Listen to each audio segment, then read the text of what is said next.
Hey guys, welcome back to our channel app tutorial. Today in this video I'm going to be showing you guys how you can hide online on Instagram.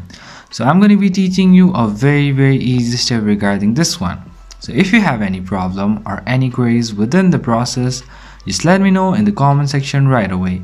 Now without any further delay, let's just get started. So firstly, what you need to do is you need to go to your Instagram app and then log in with your account.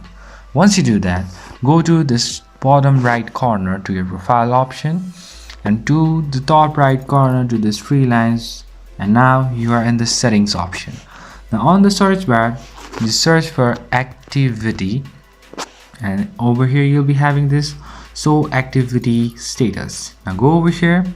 So as usual, it will be turned on. Just press it and it will be turned off. So this is how you're gonna hide on Instagram.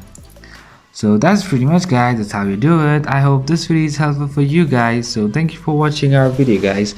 If you like our video, please leave a like and do not forget to subscribe our channel and also hit the bell icon so you never miss an update from us. If you have any queries, just let me know in the comment section right away, and I'll see you guys again in our next video. Till then, stay safe guys. Thank you for watching.